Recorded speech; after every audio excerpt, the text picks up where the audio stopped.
Dieu. Hein. Quand on regarde les religions, et le dragon, dans la parole de Dieu, c'est le serpent, c'est le diable. Hein, dans l'Apocalypse, quand on regarde bien dans l'Apocalypse 12, verset 3, 9, 10, il me semble par là, appelé le dragon, appelé le diable et Satan. Eh bien, quand on regarde le dragon, dans Jérémie 51, verset 34, on voit que Nabuchodonosor était appelé le dragon. Et la bête, hein, c'est ça le dragon, c'est la bête. Jérémie 51, verset 34. On voit que les religions sont toujours associées au monde, au roi de ce monde. Apocalypse 12, verset 3 à 17, nous pouvons lire, hein, le serpent, le diable qui fait la guerre, eh bien, aux élus du Seigneur, qui fait la guerre à Christ. Et sur ses cornes, eh bien, la bête, hein, avait des noms de blasphème. Apocalypse 13, verset 1-2. Et quand ils adorent le dragon, Jérémie 51, verset 34, qui fait partie des rois de ce monde, appelé la bête, eh bien, ces gens-là lui rendent un culte. Ils rendent un culte à la bête. Ils ont pris le dragon, la bête, les rois de ce monde, et ils les adorent. Apocalypse 13, verset 4, Apocalypse 14, verset 9, 10, 11, 12. Le dragon, la bête, c'est les autorités de ce monde. Et le monde entier leur appartient. 1 Jean 5, 19, Luc 4, verset 1, 2, 3, 4, 5. Et les religions sont fabriquées par les rois de ce monde, par la bête. La bête de l'événement est là. Hein. Et la pyramide, hein, eh bien, symbolise bien la maison de servitude, l'Égypte. Symbolise bien, le nouvel ordre mondial aujourd'hui, que l'on retrouve sur le dollar américain. Et les religions écuméniques d'aujourd'hui, que le Seigneur n'a jamais connues, eh bien, nous pouvons voir sur YouTube,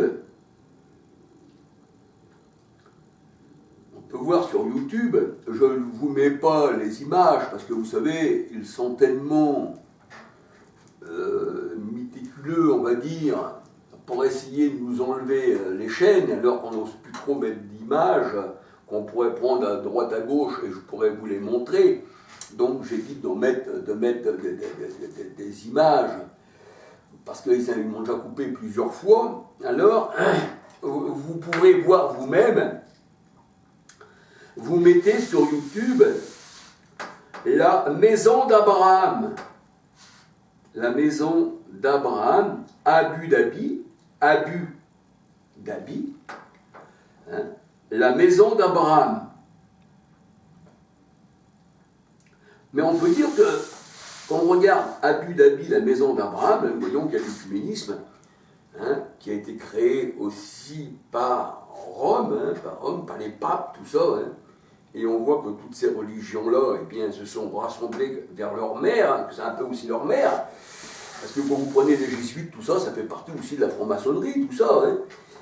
Eh bien, on voit que ils appellent ça, eh bien, la maison d'Abraham. Et elle se trouve à Abu Dhabi. Alors vous mettez YouTube, Abu Dhabi, la maison d'Abraham. Et vous allez tomber, eh bien sûr, sur cette horreur, hein, de maison d'Abraham, qui même Abraham n'a jamais connu les catholiques, n'a jamais connu les musulmans, n'a jamais rien connu du tout.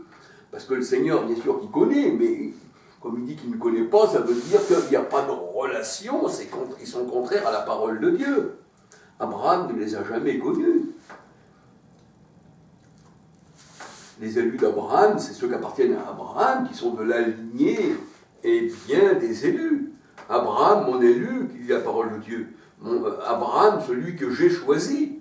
Alléluia. Et tous ceux qui sont à Jésus-Christ, eh bien, sont enfants d'Abraham. Alléluia. Abraham n'a jamais connu ces gens-là. Parce que cette maison-là, le Seigneur, il le disait, hein, vous êtes enfants d'Abraham, qui disait aux pharisiens. Mais vous avez pour père le diable, parce que vous êtes des enfants de la chair, vous êtes des enfants d'Agar. Vous n'êtes pas les enfants légitimes de Sarah. Alors vous êtes du diable, Jean 8, 43, 44. Et cette maison d'Abraham, là, hein, l'œcuménisme, la maison d'Abraham, Abu Dhabi, hein, eh bien, c'est celle du diable. C'est la chair. Galates 4, 21 à 31, appelée spirituellement l'Égypte. Apocalypse 11, verset 7, 8. Eh oui, hein, c'est même maudit que c'est Canaan. Hein. Ça, c'est Canaan. Hein. Mais ça, c'était autre chose, bien sûr. Là, ça nous parle de la Jérusalem, hein, là où le Seigneur a été crucifié. Mais moi, je les assimile un peu à ces gens-là, parce que tous les gens du monde font partie de la même troupe. C'est la chair. Romains 9, 6, 7 à 13. Bien qu'ils soient tous enfants d'Abraham, tous ne sont pas enfants d'Abraham. Donc, il y a aussi la chair, hein, il y a aussi Sarah. On peut dire que cette bête, qu'il est parlé dans la parole de Dieu, eh bien, a été vaincue au temps du Christ. Alléluia. Vous avez vaincu le malin, qui disait le Seigneur. Mais quand on regarde bien, aujourd'hui, eh bien, cette bête-là, sous un autre nom, eh bien, elle est toujours là, en fait. Elle est toujours là. C'est un serpent qui a été vaincu par le Seigneur. Alléluia. Il a vaincu les principautés, les autorités. Donc, ça représente bien le malin. Ça représente ces religions-là, ces antichrists qu'on retrouve aujourd'hui, si on va aller par là. Alléluia. Tout ça, c'est des lignées, hein, c'est les lignées de la chair.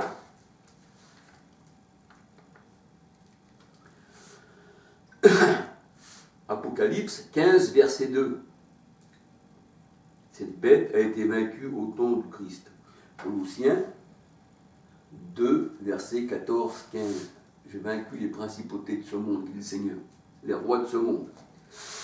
Apocalypse 15, verset 2, 1 Jean 2, verset 13, 14, 15. Petits enfants, vous avez vaincu aussi le malin, la parole de Dieu nous dit. Et la femme qui est assise sur les eaux, la mère des prostituées, Apocalypse 17, 1, 5, 15, 18, la grande ville, eh bien c'est cette Jérusalem. Cette Jérusalem, la femme adultère, qui est la mère de toutes les prostituées, qui aujourd'hui encore, nous voyons que cet homme-là, elle ressemble à son ancienne maman. C'est pour ça qu'ils aiment bien la Jérusalem selon la chair, mais pas selon l'esprit, hein, l'épouse du Christ. Celle-ci, ils n'aiment pas, hein, ils n'aiment pas Apocalypse 21, versets 1, 2, 9, 10. Celle-ci, la Jérusalem céleste, ils ne l'aiment pas parce que dans Apocalypse 21, 27, pour rentrer dans cette Jérusalem céleste, la parole de Dieu nous dit, il faut être purifié, aucun impur ne peut y rentrer. Tandis que dans cette Jérusalem-là, hein, selon la chair, hein, toutes les religions rentrent là-dedans, il n'y a pas de problème. Tout le monde est là-dedans, hein, c'est un fourre-tout tout ça, hein, et ils aiment bien, hein, ils disent qu'ils reçoivent des bénédictions. Alors la prostituée qui est assise sur les grandes eaux, nous savons que c'est les nations, les foules, le monde, hein, les foules, le monde, hein, Apocalypse 17, 1, 15. Apocalypse 17, 5, c'est la mère des prostituées de la terre, c'est la mère, et puis qui encore aujourd'hui, eh bien, elle a encore des enfants. Et les rois de la terre se sont livrés, la parole de Dieu nous dit, à la débauche avec elle. Donc on dit bien que ces politico-religieux, les rois de la terre, se sont livrés à la débauche avec elle. Apocalypse 17, versets 1, 2, 3a à 18. Elle est assise sur la bête, c'est-à-dire sur les rois. Parce que la bête, dans la parole de Dieu, c'est les rois. Et on peut dire aussi que, dans des temps assez anciens, les catholiques, pour voir, hein, c'est eux aussi qui instituaient les rois, qui leur mettaient les couronnes sur la tête. Donc on voit que c'était religion, c'est toujours le monde politico-religieux, c'est comme ça. Hein. Et on peut dire que même les catholiques, à des temps reculés, hein, eh bien c'est eux qui rendaient la justice. On voit que l'Inquisition, tout ça, là, il y avait les états pontificaux, tout ça. Et on voit que c'est eux qui faisaient tout cela. C'est eux qui rendaient la justice. Et encore, on voit dans les anciennes prisons, comme les abbayes, parce que moi j'étais en prison, hein, le Seigneur eh bien, m'a retiré de cette prison, tout ça, j'étais inscrit au romantisme et tout. Et dans la prison, il est venu dans mon cœur et il m'a libéré de mes chaînes, aussi bien physiquement que spirituellement. Il m'a retiré des religions. Je n'ai pas de religion, non, pas du tout. Je n'ai qu'un seul Dieu, alléluia, et c'est celui-ci qui est venu me sauver. Les hommes ne pouvaient pas me sauver, ne pouvaient pas me guérir, mais spirituellement, le Seigneur a guéri mon cœur. Hein, il a circoncis mon cœur, comme la parole de Dieu nous dit.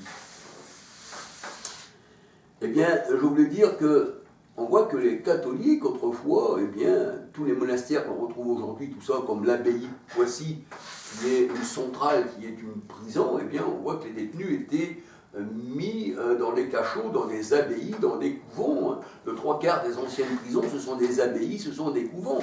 C'est là où se tenaient les moines. Voyez-vous ? Donc on peut dire aussi qu'on va à Paris, hein, qu'on appelle la souricière, eh bien vous avez encore des nonnes qu'on appelle des sœurs catholiques, qui s'occupent encore eh bien, des femmes à la souricière. Ça veut dire par là, ça vous pouvez le voir sur YouTube, tout ça, hein, vous pouvez retrouver tout ça, c'est facile. Hein. Eh bien qu'ils ont encore la clé, hein, et pourtant c'est des catholiques, c'est des femmes catholiques, et qui ouvrent les cellules. Mais pourquoi donc si tu es du Seigneur, comment tu peux avoir une clé dans les mains et enfermer les gens et les ouvrir et enfermer? L'administration t'a donné l'ordre, moi je suis au Seigneur, on ne va pas me donner une clé pour que je puisse aller dans une prison et puis m'occuper de détenus et ci et ça. Ça prouve que c'est encore en relation, eh bien, le monde est encore en relation avec ces gens-là. Alléluia. Eh oui, alléluia. Donc on voit que la justice était rendue par l'Église catholique, hein, on vous mettait une pierre autour du cou et il vous disait, si vous êtes eh bien, innocent, hein, vous n'allez pas couler, mais si vous n'êtes pas innocent, la pierre va vous emporter. On aurait dû mettre la pierre autour du pape et puis on aurait dû essayer pour voir s'il était innocent ou coupable. Et bien sûr, ça il le savait, mais il ne le disait pas. Et puis les gens à l'époque, il n'y avait pas trop d'instruction, hein, c'était plutôt les nobles hein, qu'on instruisait pour pouvoir massacrer le peuple. Donc c'était ça en fait, c'était ça. Alors on voit que c'est tout un ramassis de... D'ailleurs quand on voit les déplacements du pape, tout de suite il va voir Sarkozy, il va voir Macron, et tout, vous voyez avec Joe Biden, Trump, tout ça, bien bedonnant, dans les émissions de télé, sur les plateaux, vous les voyez ensemble et tout, c'est ça, tout est là, tous ceux de la grande pyramide du temps de 3e degré se retrouvent directement eh bien, sur les plateaux de télévision. Donc on peut dire que tous ces gens-là, ce sont des antichrists, et puis en plus ils dominent sur le monde, et le monde les appelle les bienfaiteurs. Ah oui, c'est des bienfaiteurs pour le monde. Alléluia. Alors on peut dire que les papes aussi, eh bien, mettaient la couronne hein, sur la tête de leur roi qu'ils avaient choisi. Et la parole de Dieu nous dit, et je vis sortir de la gueule du dragon, c'est-à-dire du roi, de la bête, appelé le serpent, appelé le diable. Et comme on dit Satan, ça veut dire simplement adversaire. Ça ne porte pas de majuscule. c'est pas un nom propre, hein, Satan. C'est pas un nom propre. C'est un nom, on va dire, un nom commun, hein, ça ne porte pas de majuscule. Satan et diable veut dire simplement adversaire. Mais on regarde, eh bien, dans la parole de Dieu, dans Apocalypse 12, verset 3, 9, eh bien, je vis sortir de la gueule du dragon, c'est-à-dire l'adversaire, hein.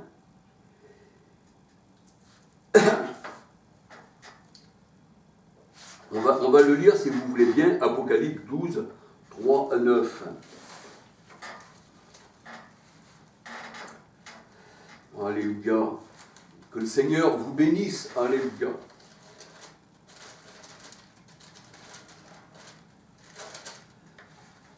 Apocalypse 12, 3, 9.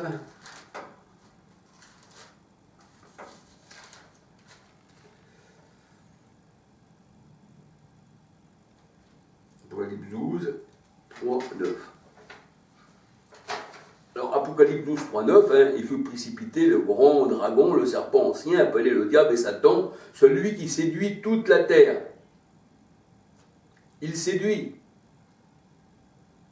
Donc, s'il séduit toute la terre, ça veut dire qu'il a une influence sur les religieux, sur tout ça, voyez-vous.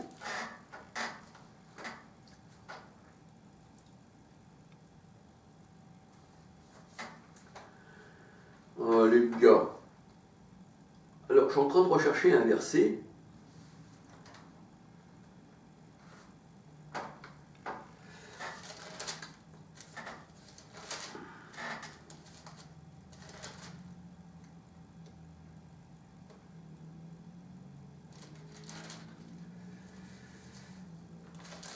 Je suis en train de rechercher un verset vite fait. Parce que, voilà, j'espère tomber dessus.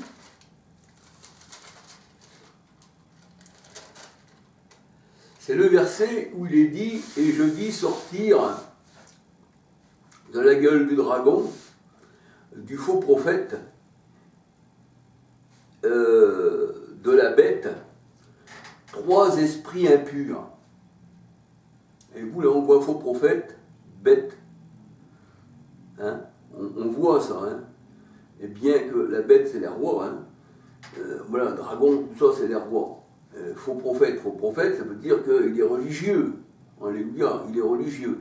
Et si c'est religieux, ça veut dire par là que ça appartient à quelqu'un qui est contre le Seigneur.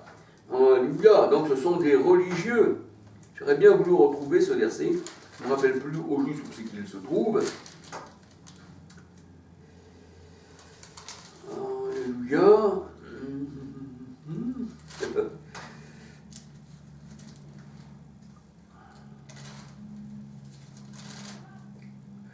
Ah, voilà, j'ai trouvé Apocalypse 16. Voilà, j'ai trouvé. Alléluia. Apocalypse 16, verset 13, 14. Je vis sortir de la gueule du dragon, de la gueule de la bête et de la bouche du faux prophète. On dit de la gueule, ça représente bien sûr la bête. Hein, parce qu'une bête, elle a une gueule. Et là, il dit, je vis sortir de la bouche du faux prophète 3 esprits impurs semblables à des grenouilles. Car ce sont des esprits de démons qui font des prodiges et qui vont vers les rois de toute la terre, afin de les rassembler pour le combat du grand combat, afin de les rassembler pour le combat du grand jour du Dieu Tout-Puissant. Alléluia. Donc on voit que c'est politico-religieux, faux prophète, roi de la terre, et ci et ça. Alléluia. Et nous voyons que le dragon, hein, c'est le serpent ancien, c'est la bête. Jérémie 51, verset 34. Psaume 91, verset 13. Apocalypse 17, 9, 10, 11. Daniel 7, verset 17, 24 à 28. Les rois, c'est la bête.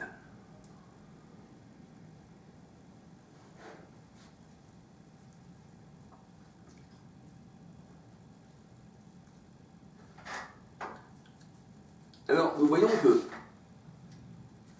dans les religions du monde,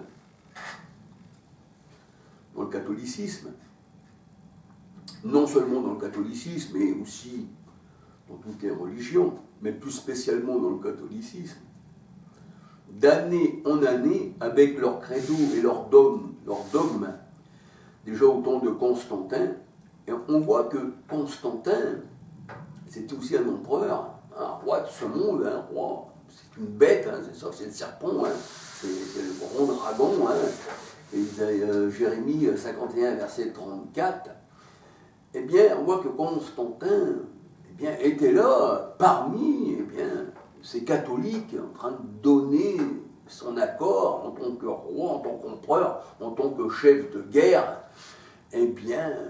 pour se manifester dans cette religion. Donc on voit les faux prophètes, on voit les rois de la terre, donc on peut dire que c'est de la politico-religieuse. Alléluia. Donc tout ça c'est politique, hein, c'est religieux. Il n'y a rien à voir, ça. C'est les religions du monde, hein, religion d'État, hein, c'est ça. Hein.